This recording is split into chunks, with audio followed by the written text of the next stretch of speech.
हम लड़कियां कितनी भोली होती हैं।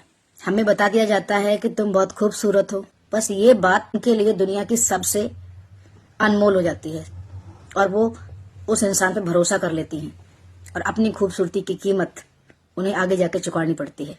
इन्हीं शब्दों की कीमत उन्हें बता दिया जाता है कि तुम बहुत कोमल हो, वो मान लेती हैं।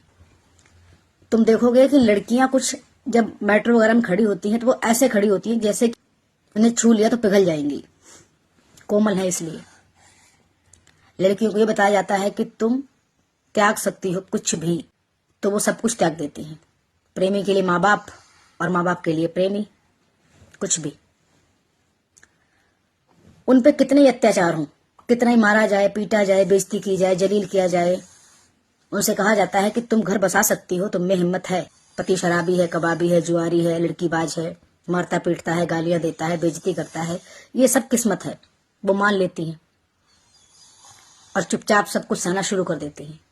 अगर वो कभी अपने लिए कदम उठाना भी चाहें तो उनके माँ बाप, रिश्तेदार उन्हें ये बताते हैं कि 4 लोग क्या कहेंगे कि तुमने तलाक ले लिया, डिवोर्स ले लिया, छोड़ के घर बैठ गई। तो वो उन 4 लोगों के लिए फांसी पर लग जाती हैं, आग लगा लेती हैं, घुट घुट के दिन रात मर जाती हैं, लेकिन तलाक नहीं लेती, पति को छोड़ती नहीं कि 4 लोग क्या कहेंगे।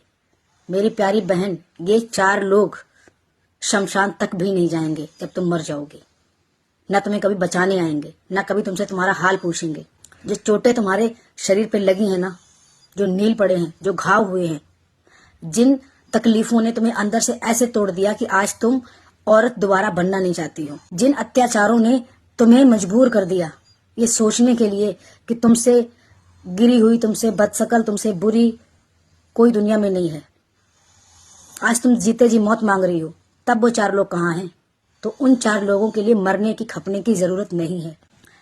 अगर तुम्हारे माता पिता साथ दे रहे हैं या तुम कैपेबल हो, कमा खा सकती हो, बच्चे पाल सकती हो, या भी बच्चे नहीं हुए हैं और तुम्हारा पति मारपीट करता है, लड़ाई झगड़ा करता है, गाली गलौज करता है, बेइज्जती करता है, लड़कीबाजी करता है, जुआ खेलता है, शराब पीता है, तो तुम्हें अपनी किस्मत मान के बिल्कुल भी पूरी जिंदगी खपने की जरूरत नहीं है, क्योंकि ये सारे अवगुण तुम्हारे पति में हैं, तुम में नहीं है।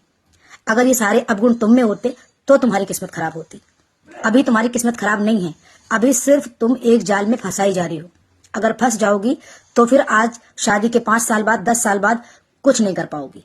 तो इसलिए वक्त रहते अगर निकल सकती हो तो निकलो। ये समाज तुम्हें कभी तुम्हारे मुंह पे कुछ कहने नहीं आएगा। समाज के 4 लोग तुमसे कुछ कहते हैं तो उनके मुंह पे एक जोरदार तमाचा मारो, उनसे कहो कि मेरी गारंटी लो पूरी जिंदगी की, 50,000 रुपए महीना मेरे अकाउंट में ट्रांसफर करो, मैं आप जैसे कहोगे वैसे रहूंगी। राधे राधे।